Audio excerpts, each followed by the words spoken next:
To live on Wednesdays.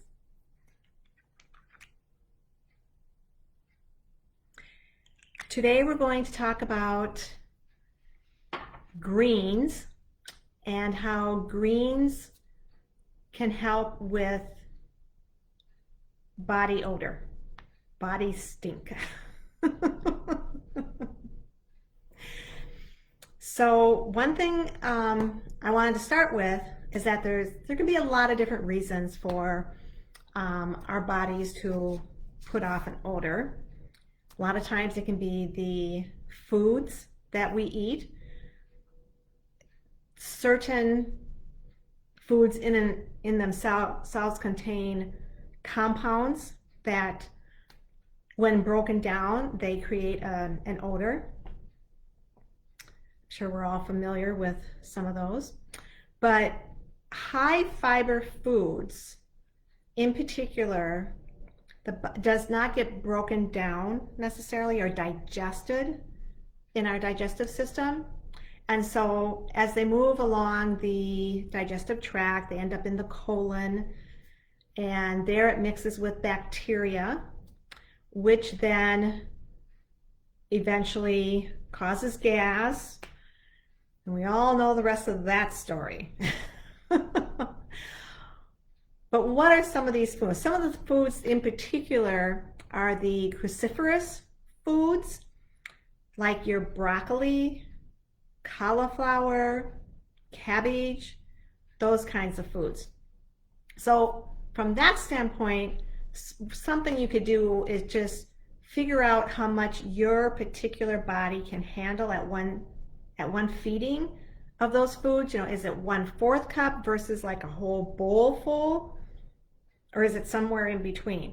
Everybody's different, and so each one has to figure out how best your body handles those particular foods. Okay, there's other foods too, you know, like onions, like garlic, spices like cumin and curry that have sulfur-like compounds in them. And so when we eat them, sometimes when those foods are broken down, those compounds react with the sweat that's on our skin, and our body produces that odor. But there's another reason why our body can produce an odor, and that is because toxins have perhaps built up in our body. And why might that happen? Well, our liver is designed to detoxify the blood. And if our liver is inefficient at doing that, then the toxins are going to kind of stay in the blood, or, you know, the liver is overburdened, it can't do its job.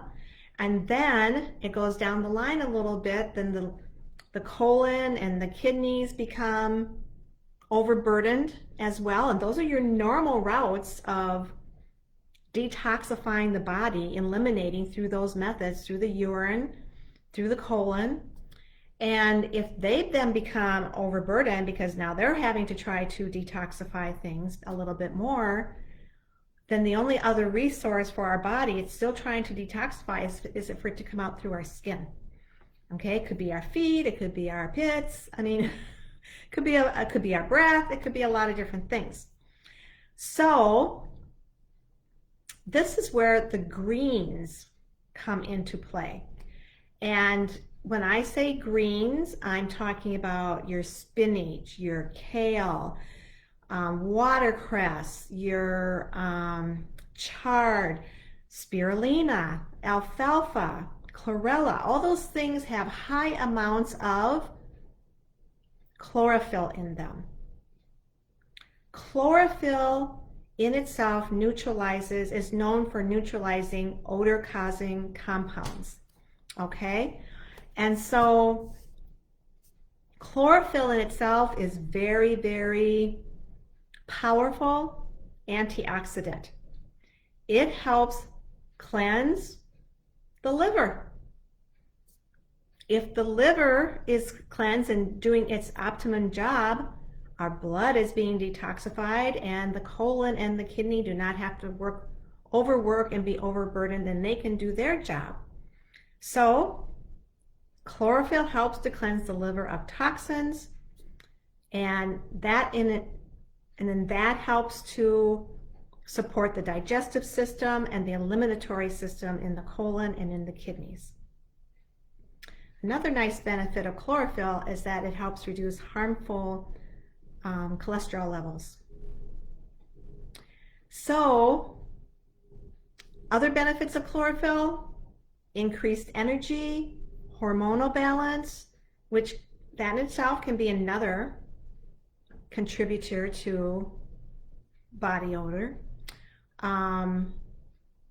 Arthritis and fibromyalgia relief, and possible weight loss. So the next time you're eating your spinach or your kale or your chard or any of your greens, think how it is benefiting you and benefiting other people around you in helping to detoxify your body so that it can help to reduce the amount of body odor that we may be exuding to other people. So I hope this has been beneficial. There's lots of supplements out there, but just make sure, look at the ingredients and look at what those greens are in that supplement. If you happen to be someone who cannot tolerate gluten or is a celiac, I mean, wheatgrass is one of the highest foods of chlorophyll. But if you are a celiac or can't tolerate gluten, that might not work for you. For some people it does, because wheatgrass juice in itself is from the grass and not the grain, but there's always that possibility of cross-contamination. So everybody has to make that decision for themselves. You know, if you can't do it, it doesn't mean somebody else can't, or somebody else can't. Yeah, if you can't, it doesn't mean, if you can't handle it, it doesn't mean it's the same for another person.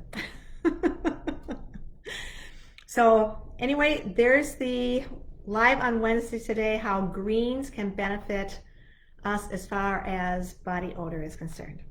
So have a great rest of the day, everybody.